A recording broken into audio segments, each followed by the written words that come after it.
इस वक्त की जो सबसे बड़ी खबर है वो है बीजेपी की राष्ट्रीय अध्यक्ष नितिन नबीन की नई टीम, जिसका एक लंबे समय से इंतजार किया जा रहा था। और ये नई टीम अपने आप में बहुत सारे मैसेज और मिशन 2029 में किस तरह से बीजेपी अप्रोच करके आगे बढ़ेगी उसकी क्लैरिटी लेकर आ रही है। महिलाओं को पूरा प्रतिनिधित्व मिला है, साथ ही यंग ब्लड जो अच्छे कम्युनिकेटर हैं, जो अपनी बात सीधे तरीके से कम्युनिकेट कर सकते हैं, साथ ही साथ टेक सेवी हैं और संगठन में डिसिप्लिन तरीके से लगातार, चाहे पद मिला या नहीं मिला, पद से हटाए गए उसके बावजूद भी डिसिप्लिन तरीके से काम करते रहे तो उनको रिवॉर्ड मिला, उनको जगह मिली। साथ ही साथ अनुभव को भी तरजीह दी गई है। स्टेट रिप्रेजेंटेशन भी जहां पर चुनाव होने हैं, कास्ट रिप्रेजेंटेशन, तमाम चीजों का ख्याल रखा गया है।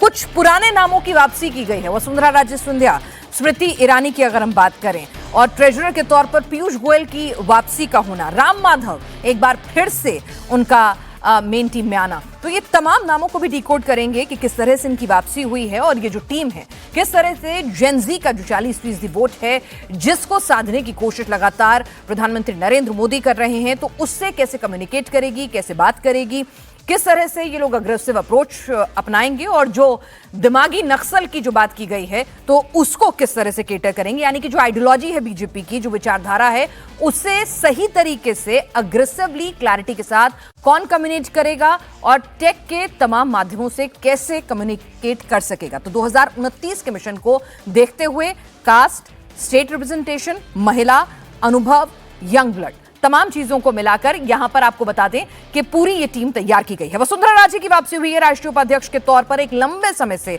अगर देखा जाए तो किसी पद पर नहीं थी। जब राजस्थान की मुख्यमंत्री नहीं बनी उसके बाद लगातार सवाल रहे कि नाराज हैं, नहीं है, लेकिन फिर भी जिस तरह से वसुंधरा जो है हर मंच पर बीजेपी के लिए डटी रही हैं और वहां पर अब सीधे सीधे उनकी वापसी हो रही है। बीजेपी की वरिष्ठ नेता हैं, राजस्थान की 2 बार सीएम रह चुकी हैं, अटल सरकार में विदेश राज्य मंत्री रह चुकी हैं। और वसुंधरा राजे सिंधिया का जिस तरह का कद है और राजस्थान को लेकर कहा जा रहा था अभी निकाय चुनाव भी होने, तो उसके लिए भी जो टीम तैयार हुई थी, तो यहां पर उनको जगह दी गई। राम माधव की बात करें, एक लंबे समय के बाद उनकी वापसी हो रही है। पहले महासचिव रह चुके हैं, आरएसएस के प्रचारक रह चुके हैं, बीजेपी के नॉर्थ ईस्ट मिशन में भी बड़ी भूमिका राम माधव ने जुटाई थी। और जब प्रधानमंत्री का फ्रेंड्स ऑफ ओवरसीज जो बीजेपी का पूरा बन गया था उसमें भी राम माधव जो हैं वो जो तमाम कार्यक्रम होते थे उसमें भी एक बड़ी भूमिका हमेशा निभाते हुए नजर आते थे। स्मृति ईरानी अमेठी से चुनाव जीता, मंत्रिमंडल में पद पाया, उसके बाद चुनाव हारी, फिर उसके बाद लगा के साइडलाइन हो गई। लेकिन जिस तरह से पूरी कर्मठता के साथ वो पश्चिम बंगाल के इलेक्शन में डटी रही, लगातार वो काम करती रही और बिल्कुल जिसे कहते हैं पार्टी के एक सधे हुए डिसिप्लिन कार्यकर्ता के तौर पर उन्होंने काम किया। टीवी सीरियल्स में जब वापसी की तो अटकलें लगने लगी कि क्या अब स्मृति एक्टिव पॉलिटिक्स में, बीजेपी में उनकी कोई जगह नहीं है। लेकिन जिस तरह से स्मृति ने मेहनत करना नहीं छोड़ा, पश्चिम बंगाल में बांग्ला जानती थी, महिलाओं से कनेक्ट करती थी, एक बेहतर कम्युनिकेटर के तौर पर वो भी सुबह 7 बजे से लेकर रात के 1-1, 2-2 बजे तक उन्होंने पार्टी के लिए प्रचार किया। तो एक रिवॉर्ड यहां पर उनको यहां मिलता हुआ नजर आ रहा है। सुनील बंसल यहां पर पार्टी के बड़े नेता हैं, वरिष्ठ नेता हैं और पार्टी में राष्ट्रीय महामंत्री बने हैं, चुनावी रणनीति बनाने में माहिर माने जाते हैं और बंगाल में बीजेपी की जीत में बड़ी भूमिका निभाई है। राजस्थान के रहने वाले हैं, वैश्य समाज से आते हैं और कहा जाता है कि जिस तरह से एक बूथ मैनेजमेंट होता है पूरा का पूरा, उस करने में, उसको पूरा का पूरा जिसे कहते हैं रणनीति बनाने में सुनील बंसल को महारत हासिल है। कई महत्वपूर्ण चुनावों में बैकडोर पूरी की पूरी रणनीति बनाने में उनका सहयोग रहा है। विप्लव देव एक तेज तर्रार नाम, एक युवा नेता, नॉर्थ ईस्ट रिप्रेजेंटेशन, और यहां पर देखिए कि उनको महामंत्री बनाया गया है। त्रिपुरा के मुख्यमंत्री रह चुके हैं, 2022 में राज्यसभा के सांसद बने थे, त्रिपुरा बीजेपी के अध्यक्ष भी रह चुके हैं। तो एक यंग ब्लड है, नॉर्थ ईस्ट से फेस है और उनकी भी यहां पर टीम में एक बड़ी जिम्मेदारी के तौर पर महामंत्री बनाया गया है। संजय भाटिया की हम यहां बात कर रहे हैं। संजय भाटिया को क्या कुछ जिम्मेदारी यहां पर दी गई है? बीजेपी के वरिष्ठ नेता हैं, एबीवीपी का बैकग्राउंड रहा है, हरियाणा के प्रदेश महामंत्री रह चुके हैं, मनोहर लाल खट्टर के करीबी माने जाते हैं। तो संजय भाटिया को भी यहां जगह मिली गई है। साथ ही साथ आपको बता दें कि जिसे हम कह रहे हैं कि लिस्ट में एक सामंजस्य बिठाने की कोशिश की गई है।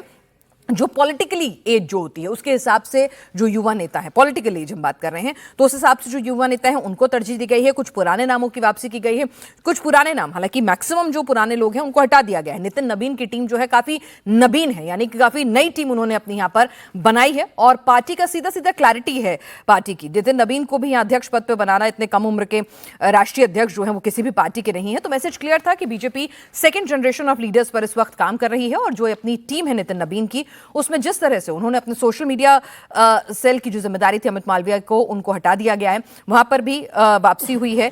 नितिन नबीन के ही करीबी की। और साथ ही आपको बता दें कि सतीश पुनिया एक वो नाम जो जाट कम्युनिटी को रिप्रेजेंट करता है और संगठन की अच्छी समझ रखता है, चुनावी रणनीति के लिए जाने जाते हैं। भले ही खुद का चुनाव वो हार गए हों, लेकिन जिस तरह से वो पार्टी के संगठन को मजबूती देते हैं, सतीश पुनिया, मैंने आपको बताया, उन्हीं के बारे में जानकारी दे रही थी मैं।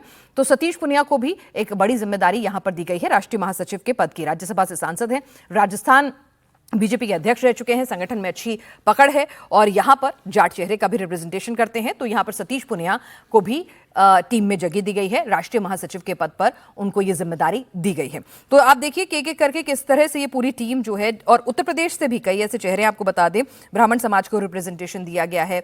और इसमें आपको बताएं साथ ही कि जो हरीश द्विवेदी के बारे में बता दें, महामंत्री बनाया गया है, राजनीतिक विज्ञान में एमए की डिग्री है, बीबीपी के राजनीतिक करियर से इनकी शुरुआत हुई है और बीजेपी के युवा मोर्चा के उत्तर प्रदेश के अध्यक्ष भी रहे हैं। हम आपको बता रहे हैं कि उत्तर प्रदेश का भी पूरा रिप्रेजेंटेशन, अगर आप नामों को देखेंगे तो वहां पर उत्तर प्रदेश का भी रिप्रेजेंटेशन अच्छा खासा है, जिसमें महिला और तमाम लोगों को यहां पर जगह दी गई है। तो उत्तर प्रदेश का रिप्रेजेंटेशन भी आपको देखेगा, ब्राह्मण समाज का रिप्रेजेंटेशन भी आपको देखेगा, जाट समाज से भी रिप्रेजेंटेशन है। तो कास्ट, स्टेट और तमाम चीजों को यहां पर factor in, age, futuristic leadership, communication, तमाम चीजों को यहां पर फैक्टर इन किया गया है जब इस नई टीम को चुना गया है। एक सामंजस्य बनाने की कोशिश की गई है, नए पुराने चेहरों में, अनुभव में और युवा ब्लड में।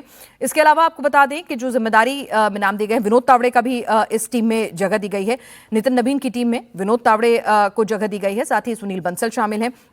तो हम तमाम नाम आपको एक एक करके बता रहे हैं नितिन नबीन की टीम में जिन्होंने जगह बनाई है। महामंत्री बने हैं वो और बीजेपी के वरिष्ठ नेता रहे हैं, 2021 से बीजेपी के राष्ट्रीय महासचिव रहे हैं और महाराष्ट्र से राज्यसभा सांसद हैं। तो जिस तरह से हम लगातार आपको बता रहे हैं कि टीम में कोशिश यही है कि एक सामंजस्य बैठाया जाए, यंग ओल्ड गन्स का, उसके साथ ही साथ वो लोग जो अच्छे कम्युनिकेटर हैं, जो पार्टी की विचारधारा को बहुत अग्रेसिवली और बहुत क्लैरिटी के साथ, यानी कि आप बिल्कुल क्लियर कट रख सकते हैं।